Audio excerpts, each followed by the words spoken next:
বিকেলের স্ন্যাক্স হিসাবে বেশিরভাগ বাড়িতেই আমরা বাইরে থেকে রোল বা চাউমিন এনে খেয়ে থাকি, কিন্তু বাইরের এই রোল বা চাউমিন ভীষণই আনহেলদি হয় আর শরীরের পক্ষেও ভীষণ ক্ষতিকারক হয়। তাই মাঝে মধ্যে যদি আমরা বাড়িতে রোল বানিয়ে খাই, সেটা খেতেও যেমন টেস্টি হয় আর শরীরের পক্ষেও ভালো হয়। তাই আজকে আপনাদেরকে করে দেখাবো মাখা বেলা ঝামেলা ছাড়া পনির রোল। নমস্কার, 16 আনা বাঙালির রান্নাঘরে তোমাদের সবাইকে স্বাগত। আজকে আমি তোমাদেরকে বানিয়ে দেখাবো খুব সহজভাবে মাখা বেলা ঝামেলা ছাড়া পনির টিক্কা রোল। তাহলে চলো, এখানে আমি 250 গ্রাম পনির নিয়ে নিয়েছি। প্রথমে আমি পনিরটাকে ছোট ছোট করে কেটে নিচ্ছি। ছোট ছোট করে আমি পিস করে নিয়েছি। এবার পনিরটাকে আমি মশলা মাখাবো, তার জন্য একটা কাচের বোল নিয়ে নিয়েছি, আর এই বোলের মধ্যে আমি 2 টেবিল চামচ টক দই নিয়ে নিয়েছি। এখন দইয়ের মধ্যে আমি দিয়ে দিলাম 1 টেবিল চামচ জিরে গুঁড়ো, দিয়ে দিলাম 1 টেবিল চামচ ধনে গুঁড়ো, 1 টেবিল চামচ কাশ্মীরি রেড চিলি পাউডার, 1 চা চামচ গরম মশলার গুঁড়ো, আর হাফ চা চামচের থেকে একটু কম রেড চিলি পাউডার, স্বাদ মতন লবণ দিয়ে দিলাম, হাফ চা চামচ রসুন পেস্ট আর হাফ চা চামচ আদার পেস্ট দিয়ে দিলাম। ঝালটা তোমরা বুঝে দেবে। দিয়ে দিলাম 2 চা চামচ সাদা তেল। এবার সব কিছু খুব ভালোভাবে দইয়ের সাথে মিশিয়ে নিচ্ছি। দইটা কিন্তু অবশ্যই আধা ঘন্টা আগে একটা ছাঁকনির মধ্যে নিয়ে রেখে দেবে, যাতে দইয়ের যে এক্সট্রা জল, সেই জলটা যাতে ঝরে যায়। কারণ দইয়ের মধ্যে যদি অতিরিক্ত জল থেকে যায়, তাহলে মশলাটা কিন্তু পনির গায়ে ভালোভাবে লাগবে না। দেখো, মশলার মধ্যে আমি কথা বলতে বলতে পনিরগুলো দিয়ে ফেললাম। এবার মশলার সাথে পনিরটা খুব ভালোভাবে মাখিয়ে নিচ্ছি। পনিরটা আমার মশলার সাথে খুব ভালোভাবে মাখানো হয়ে গেছে। এবার এটাকে আমি 15 থেকে 20 মিনিট রেস্টে রেখে দেবো। ততক্ষণে চলো আটা আর ময়দাটাকে ভালোভাবে গুলে নিই। একটা বোলের মধ্যে আমি হাফ কাপ আটা নিয়ে নিলাম, দিয়ে দিলাম সামান্য পরিমাণে লবণ, আর দিয়ে দিচ্ছি হাফ কাপ ময়দা। তোমরা শুধু আটাতেও করতে পারো। দিয়ে দিলাম 1 চা চামচ তেল। এবার সব কিছু প্রথমে খুব ভালোভাবে মিশিয়ে নিচ্ছি। আমি এখানে আটা আর ময়দা দিয়ে করেছি, তোমরা শুধু আটা দিয়েও করতে পারো, আবার হাফ কাপ আটার সাথে হাফ কাপ বেসন মিশিয়েও করতে পারো। দেখো, সব কিছু ভালোভাবে এবার মেশানো হয়ে গেছে। এখন অল্প অল্প করে জল দিয়ে একটা ব্যাটার তৈরি করে নেব। তবে খুব গাঢ় ব্যাটারও করবো না, আবার খুব পাতলা ব্যাটারও করবো না। সেই জন্য একবারে জল দেবো না, অল্প অল্প করে জল দিয়ে ব্যাটারটা গুলে নিচ্ছি। ব্যাটারটা আমার গোলা হয়ে গেছে, তোমাদের দেখাচ্ছি ব্যাটারের ঘনত্বটা কেমন থাকবে। দেখো, হাতার পেছনটা দেখে বোঝা যায়। হাতার গায়ে যদি এইভাবে লেগে থাকে, তার মানে ব্যাটারটা আমার ঠিকঠাক গোলা হয়েছে। যখন আঙুল দিয়ে সরাবো, তখন এইভাবে যদি সরে, তাহলে বুঝতে হবে ব্যাটারটা আমার ঠিকঠাক হয়েছে। খুব বেশি ঘনও না, খুব বেশি পাতলাও না। ব্যাটারটাকে একটা সাইডে রেখে যে সবজিগুলো আমি দেবো, সেই সবজিগুলো আমি কেটে নিচ্ছি। নিয়েছি পেঁয়াজ, টমেটো আর ক্যাপসিকাম। প্রথমে আমি পেঁয়াজটাকে কেটে নিচ্ছি। পাতলা পাতলা করে পেঁয়াজটাকে কেটে নিতে হবে। পেঁয়াজটা কাটা হয়ে গেছে। এবার আমি ক্যাপসিকামটাকে কেটে নিচ্ছি। আমি এখানে পনির দিয়ে রোলটা করে দেখাচ্ছি। তোমরা যারা পনির পছন্দ না করো, তারা এই একইভাবে চিকেন দিয়েও এটা বানিয়ে খেতে পারো। খেতে কিন্তু খুবই সুন্দর হয়। এবার টমেটোটাকেও কেটে নিচ্ছি একইভাবে। টমেটোর ভেতরের যে পাল্পটা থাকে, সেটা কিন্তু অবশ্যই ফেলে দিতে হবে।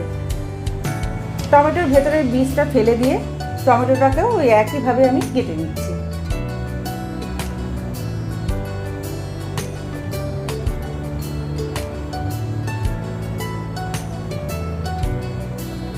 আমি এখানে 250 গ্রাম পনির নিয়েছি, সেই পরিমাণে সমস্ত মশলা ব্যবহার করেছি।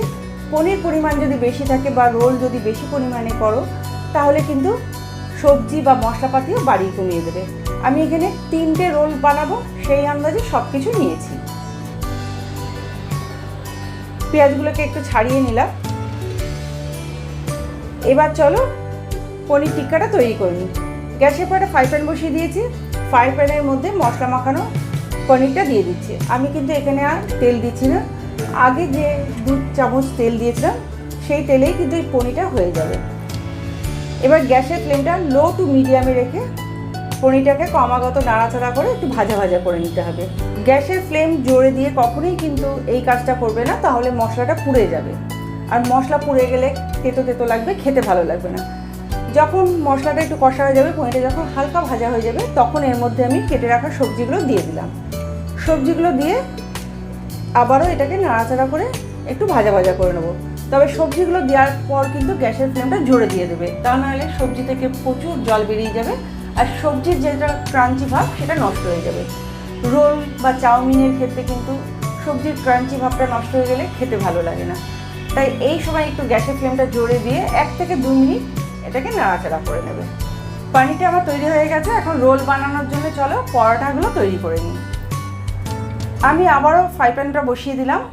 ফ্রাই প্যানের মধ্যে দিয়ে দিলাম 1 চামচ সাদা তেল। তেলটা ফ্রাই প্যানের চারপাশে ভালোভাবে ছড়িয়ে নিলাম। আর ফ্রাই প্যানটা কিন্তু ভালোভাবে গরম করে নিতে হবে। ফ্রাই প্যানটা যখন ভালোভাবে গরম হয়ে যাবে, তখন এর মধ্যে আমি 2 হাতা মতন ব্যাটার দিয়ে দিলাম। ব্যাটারটা দিয়ে চারদিকে ভালোভাবে ঘুরিয়ে নিলাম।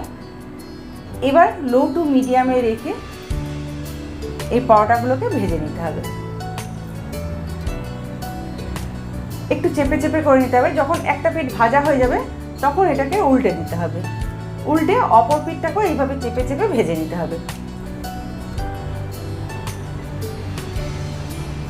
উল্টে পাল্টে এইভাবে একটু লাল লাল করে এই পরোটাগুলোকে ভেজে নিতে হবে। এটা আমার ভাজা হয়ে গেছে। এবার এটাকে আমি তুলে নিচ্ছি। আমি আরেকটাও তোমাদেরকে করে দেখাচ্ছি। আবারও 1 চামচ সাদা তেল দিয়ে দিলাম। তেলটা যখন গরম হয়ে যাবে, তখন ব্যাটার দিয়ে এইভাবে ব্যাটারটাকে ঘুরিয়ে ঘুরিয়ে ফ্রাই প্যানের চারপাশে করে দিতে হবে। এই একইভাবে আমি তলার দিকটা ভাজা হয়ে গেলে উল্টে দেবো। উল্টে অপর পিঠটা লাল করে ভেজে নেবো। দেখো এইভাবে চেপে চেপে লাল লাল ভেজে দিতে হবে। সমস্ত পরোটাগুলোই আমি ওই একইভাবে ভেজে নিচ্ছি। খুব কম সময়ে এই পরোটাগুলো তৈরি হয়ে যায়, বেশিক্ষণ সময় লাগে না। আমি এই একইভাবে সমস্ত পরোটাগুলোকে ভেজে নিচ্ছি। 3টে পরোটাই আমার ভাজা হয়ে গেছে। এবার চলো রোলটা বানিয়ে দেখাই। আমি একটা পরোটা নিয়ে নিলাম। প্রথমে দিয়ে দিচ্ছি আমি যে মশলা পনির টিক্কাটা করে রেখেছিলাম, সেই মশলা পনির টিক্কাটা দিয়ে দিলাম। যেভাবে রোল বানাই ঠিক একইভাবে আমি বানিয়ে নিচ্ছি। ওপর দিয়ে দিচ্ছি একটু পেঁয়াজ কুচানো। তবে এটা সম্পূর্ণ অপশনাল, তোমরা যদি কাঁচা পেঁয়াজ খেতে না চাও তাহলে দিও না। এবার একটু লেবুর রস দিয়ে দিচ্ছি। দিয়ে দিচ্ছি একটু চিলি সস, টমেটো সস দিয়ে দিচ্ছি।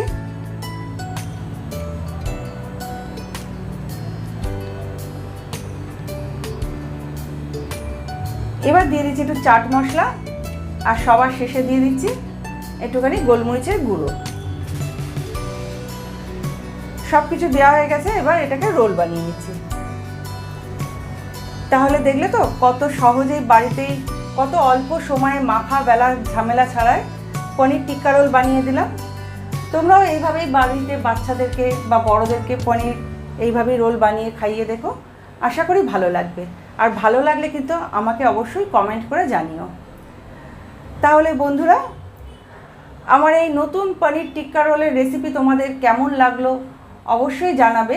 আর পুরনো বন্ধুরা আমার পাশে থেকো, নতুন বন্ধুরা আমার চ্যানেলটাকে সাবস্ক্রাইব করে দিয়ে পাশের বেল আইকনটা টিপে দিও, যাতে আমি নতুন কোনো ভিডিও ছাড়লে তার নোটিফিকেশন তোমরা পেয়ে যাও।